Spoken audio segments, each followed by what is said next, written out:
And with us now, Dr. Ali Oto, Professor of Cardiology from Ankara, Turkey. Hi, how are you, Doctor? Fine, Welcome. and yourself? Oh, yes, fine, thank you. Why is atrial fibrillation is important? Well, atrial fibrillation is the most frequent arrhythmia in the clinical practice. Actually, its importance comes from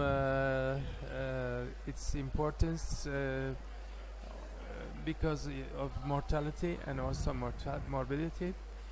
And atrial fibrillation is the second most common cause of stroke, and 1 in 5 patients with atrial fibrillation do have stroke, and the stroke due to atrial fibrillation is much more devastating and very severe, and also atrial fibrillation causes increase in mortality. So these are important. The atrial fibrillation, besides this, of course, may lead to heart failure as well. So also a lot of problems in terms of quality of life, reduces quality of life. The atrial fibrillation is the main target, therefore, for the stroke prevention, and the main stream for that is, or the standard of care is, oral anticoagulation. That means we give blood thinners to reduce the risk of stroke, and for many years we have used the warfarin, and warfarin is a very tough drug with the therapeutic range, with the interactions with food and drugs, etc. So it's not easy to really manage. Now we have novel agents, so-called novel oral anticoagulants, and these are at least as effective as warfarin, with less intracranial bleeding, less major bleeding. And also those drugs do not need monitorization like warfarin.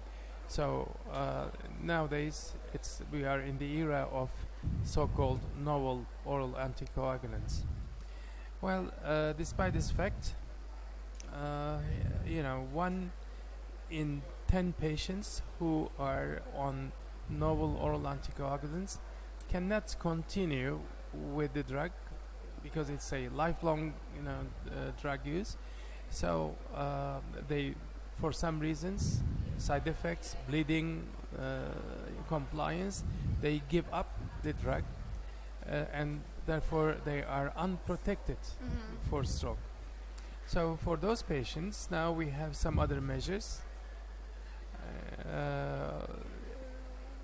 There is a structure in the heart, in the left atrium, left atrial appendage, and it is believed that more than 90% of all the clots originating from heart comes from the left atrial appendage.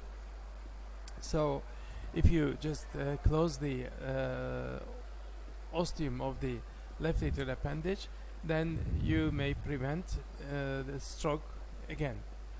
So actually we have the evidence for that.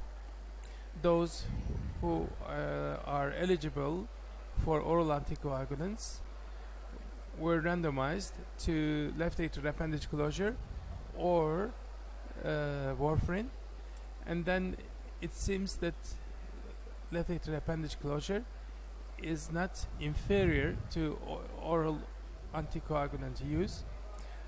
And now, of course, there are controversies about the indication when to close the left atrial appendage, but the general belief is that if you have a patient who cannot tolerate or who have major bleeding with oral anticoagulants, then you may go and close the left atrial appendage. Or if the patient develops thromboembolic events, despite the fact that with effective oral anticoagulant, then again you may go and close the left atrial appendage. This is my actually topic this year in this congress, and the title is left atrial appendage closure, where are we standing in 2017.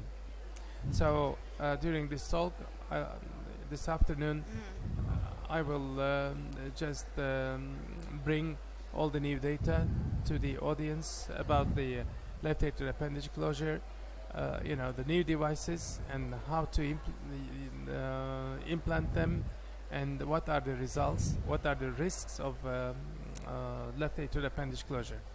Okay. What are the best prevention method to avoid stroke? As I mentioned, the standard of care is effective oral anticoagulation. Okay. It's okay. Thanks a lot, doctor. Many Welcome thanks to you to- too. Thanks.